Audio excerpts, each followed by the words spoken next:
Railway कुछ ऐसे सवाल पूछता है जो वाकई में बहुत आसान होते हैं, लेकिन बच्चे फिर भी उनको एग्जाम में बार बार गलत करके आते हैं। जैसे एक सवाल मैं पूछूंगा दशमलव का बड़ा छोटा, 0.225 और 0.227 के बीच कितनी दशमलव संख्याएं पाई जा सकती हैं? बच्चे फटाक से कहेंगे सर 0.226 नहीं बेटे अनंत, इनके बीच में कितनी भी दशमलव संख्या बना लो। जैसे मैं आपके सामने 0.1 और 0.2 भी ले लूं, इनके बीच में इनफाइनाइट दशमलव संख्याएं हैं, है भाई। आप 0.1001 बना लो, 0.1001 बना लो, 0.100001 बना लो, 0.10000001 बना लो, ऐसे तो कितनी बना लो, कोई अंत थोड़ा ना, ये रहेंगी तो सब 0.1 और 0.2 के बीच में, यानी कि इन दोनों के बीच में इनफाइनाइट डेसिमल, दो अलग अलग डेसिमल संख्याओं के बीच में अनंत डेसिमल संख्याएं होती हैं।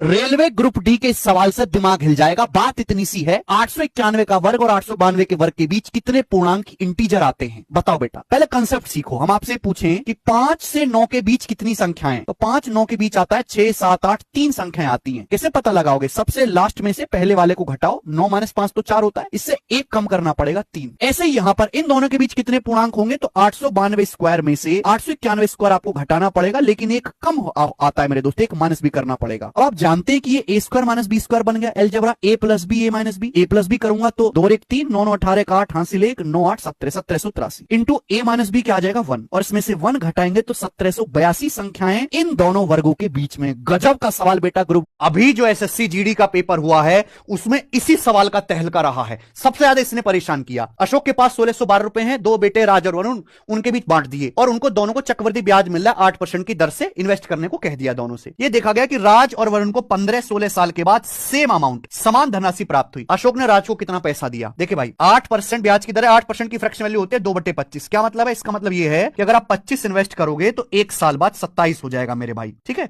दोनों को सेम अमाउंट मिला है। जब भी सेम अमाउंट का सवाल आएगा तो पैसा किस रेशियो में बांटा जाएगा? 15 साल और 16 साल बाद अमाउंट सेम करना है, 1 साल का गैप है तो पावर 1 कर दीजिएगा मेरे भाई। ठीक है भाई, देखो राज का पैसा 15 साल बाद और वरुण का 16 साल बाद बराबर करना है। राज के पास समय कम है तो पैसा ज्यादा देंगे, वरुण के पास समय ज्यादा। हर सरकारी नौकरी की इच्छा रखने वाले बच्चे के लिए सर्कुलर ट्रैक का यह कॉन्सेप्ट जानना बहुत जरूरी है मेरे भाई। 800 मीटर लंबी एक सर्कुलर रेस है, वृत्ताकार दौड़, यानी कि ये 800 मीटर का मैदान है। राम और मोहन एक टाइम पर एक साथ एक ही जगह से भाई यहां से 25 और 40 मीटर पर आवर की स्पीड से एक ही दिशा में दौड़ते हैं, सेम डायरेक्शन में। कितने समय के बाद वो पहली बार स्टार्टिंग पॉइंट पर मिलेंगे? जहां से दौड़ना शुरू किया, दौड़ते दौड़ते दोनों दोबारा इस पॉइंट पर कम मिलेंगे। तो भैया डायरेक्शन कुछ भी हो, आप ये निकालो कि ये एक चक्कर कितने टाइम में मारते हैं। 800 मीटर की रेस है, राम 25 मीटर पर सेकंड की स्पीड से दौड़ रहा है, तो एक चक्कर मारने में कितना समय लेगा? 32 सेकंड का समय लेगा। मोहन 800 मीटर की रेस दौड़ रहा है 40 मीटर पर सेकंड की स्पीड से, तो टाइम बराबर डिस्टेंस बटे स्पीड, एक चक्कर मारेगा 20 सेकंड में मेरे भाई। समझ में आया? ये जो टाइम है एक चक्कर का